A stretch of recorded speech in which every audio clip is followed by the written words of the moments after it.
Good morning everyone. அனைவருக்கும் வணக்கம். இன்னைக்கு தேதி பார்த்தீங்கன்னா, 21 ஜூலை 2026 செவ்வாய்க்கிழமை. தினமணியில இருக்கிற சில இம்பார்ட்டன்ட் நியூஸஸ் பார்க்கலாம்.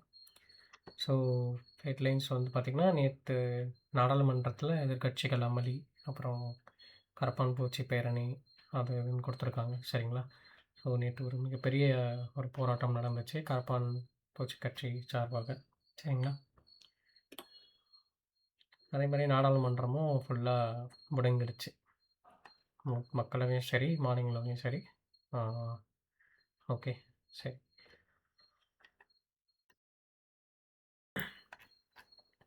அடுத்து நம்ம கன்டென்ட்குள்ள போயிடலாம். ஸோ, இன்னைக்கு பெரிய அளவு செய்திகள் இல்ல. சரிங்களா? ஒரே ஒரு இம்பார்ட்டன்ட் விஷயம் தான் இருக்குது. அத மட்டும் பார்த்து முடிச்சிடலாம்.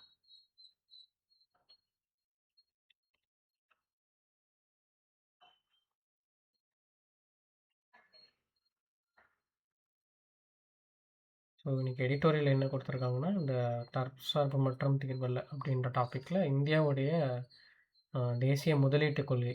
ஓகே. அதாவது இந்த யூரியா புரொடக்ஷனு, அப்புறம் செல்ஃபோன் ஏற்றுமதி. ஓகே. இதெல்லாம் பத்தி குடுத்துருக்காங்க. முக்கியமா யூரியாவோட புரொடக்ஷன் பத்தி ஃபுல்லா குடுத்துருக்காங்க. நம்ம வந்து அளவுக்கு கம்மியா தான் நம்ம வந்து யூரியா வந்து ப்ரொடியூஸ் பண்ணுறோம். ஸோ, இப்போ அதுக்கு வந்து தனியா ஒரு பாலிசி மாரி போட்டு, அ அத வந்து இது பண்ண போறாங்க. சரிங்களா? ஓகே. ஸோ, இத நம்ம ஆல்ரெடி பார்த்துருந்தோம். பிட் நியூஸா. அடுத்து வந்தோம்னா,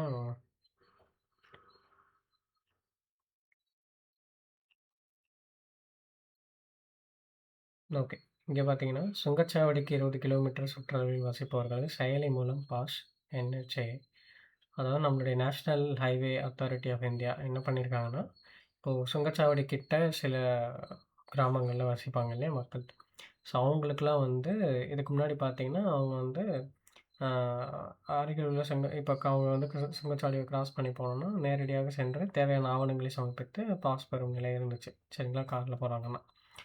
ஓகே. பட் இப்போ வந்து என்ன பண்ண போறாங்கன்னா, கம்ப்ளீட்டா ஆன்லைன்ல மாத்த போறாங்க. ஏன்னா, இப்போ ஃபாஸ்டாக்ன்னு ஒண்ணு வந்ததால, அத இன்னும் அவங்களுக்கான ஒரு 20 கிலோமீட்டர் சரவுண்டிங்ஸ்ல இருக்கக்கூடியவங்களுக்கு இன்னும் சிம்ப்ளிஃபை பண்றதுக்கு விதமா, இந்த ராஜ்மார்க் யாத்ரா அப்படின்ற ஒரு ஆப் மூலியமா நீங்க வந்து அந்த பாஸ வந்து பெற்றுக்கொள்ளலாம் அப்படின்றத சொல்றாங்க. சரிங்களா? அது என்ன ஆப்பு, எதுக்காகன்றத மட்டும் ஜஸ்ட் நோட் பண்ணி வச்சுக்கோங்க. சரியா?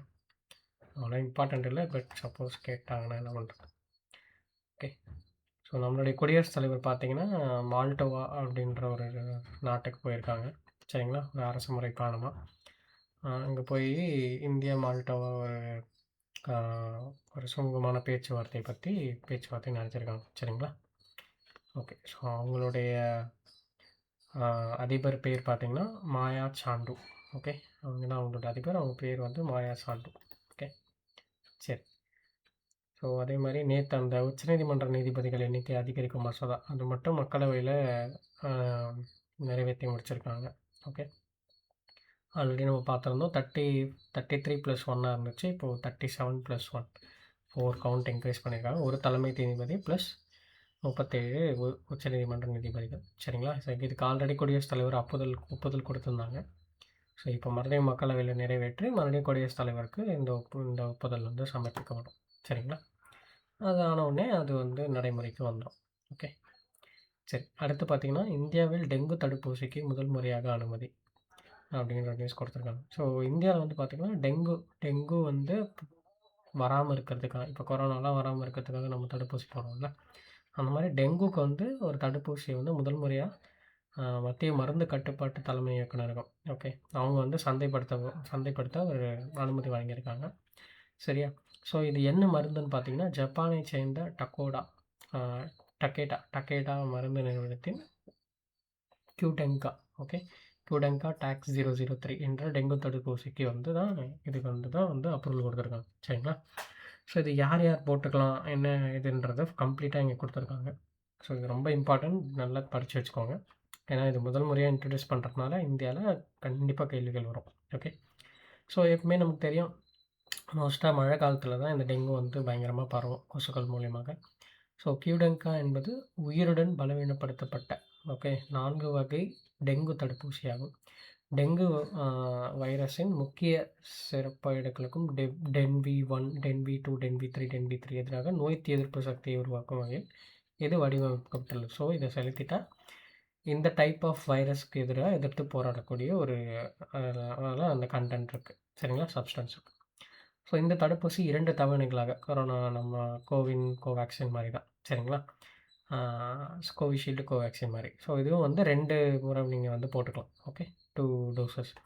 ஸோ அதோட டைம் பீரியடும் கொடுத்துருக்காங்க. ஸோ முதல் டோஸ் செலுத்தப்பட்ட 3 மாதங்களுக்கு பிறகு 2வது டோஸ் செலுத்தும் வகையில் வழங்கப்படுகிறது. சரிங்களா? ஸோ அது யார் யாருக்கு போடலாம் அப்படின்னு பார்த்தீங்கன்னா, கியூடென்கா தடுப்பூசி 4 முதல் 60 வயது உள்ளவர்களுக்கு மட்டும் இதை வந்து பயன்படுத்தலாம். ஓகே. ஸோ இதனால் டெங்கு தொற்று வரலாற்று அடிப்படையை கொண்டு பலனர்கள் தேர்வு செய்ய வேண்டிய தேவையில்லை. சரிங்களா? ஓகே. ஸோ ஏற்கனவே இப்போ காய்ச்சல் அவங்களுக்கு வந்து போயிருந்தாலும் இதை வந்து அவங்க வந்து செலுத்திக்கலாம். சரிங்களா? ஸோ அதனால் நோ இஷ்யூஸ். ஸோ இதோட செயல்திறன், பக்க விளைவுகள் ஏதாச்சும் இருக்கா? அதை பற்றிலாம் இங்கே நியூஸாக கொடுத்துருக்காங்க. ஸோ சிலருக்கு இந்த தலைவலி, அந்த மாதிரி காய்ச்சல்லாம் வரலாம் அப்படின்றத சொல்கிறாங்க. ஸோ இது வந்து நார்மல் தான், நார்மல் கேஸஸ் தான் அப்படின்றது சொல்லியிருக்காங்க. ஓகே, அதுக்கு பயப்பட வேணாம்னு சொல்லியிருக்காங்க. அதே மாதிரி யாருக்கு இந்த தடுப்பூசி பொருந்ததுன்னு பார்த்தீங்கன்னா, இந்த கர்ப்பிணிக்கெலாம் வந்து இதை வந்து போடக்கூடாது. இப்போ அவங்க வந்து ப்ரெக்னெண்ட்டாக இருக்காங்க அப்படின்னும்போது, அதே மாதிரி ஃபீட் பண்ணுற கூட லேடிஸ், ஃபீடிங் லேடிஸ், ஓகே, அவங்களுக்கும் குழந்த பிறந்து தாய்ப்பால் கொடுப்பாங்க இல்லையா? ஸோ அவங்களுக்கெல்லாம் வந்து இதை வந்து போடக்கூடாது. ஸோ இதை வந்து அவங்கள கொஞ்ச நாள் கழித்து டாக்டர்ஸ் நல்லா சஜஸ்ட் பண்ணிவிட்டு, ஒரு எக்ஸ்பீரியன்ஸ்டு டெக்னீஷியன் கிட்ட நல்லா போய் காட்டிட்டு, அதுக்கப்புறம் அவங்க போடலாமா வேணாமான்றத முடிவு எடுத்துக்கலாம். சரிங்களா? ஓகே. ஸோ என்னன்றதை கம்ப்ளீட்டாக நோட் பண்ணி வச்சுக்கோங்க. சரி.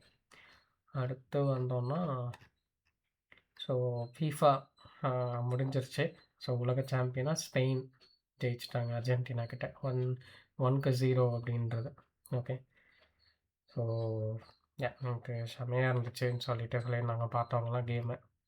ஓகே. சரி. அடுத்து வந்தோம்னா, வேறு எதுவும் பெருசாக செய்திகள் இல்லை. நம்ம நாளைக்கு செய்தித்தாள் சந்திக்கலாம். தேங்க்யூ.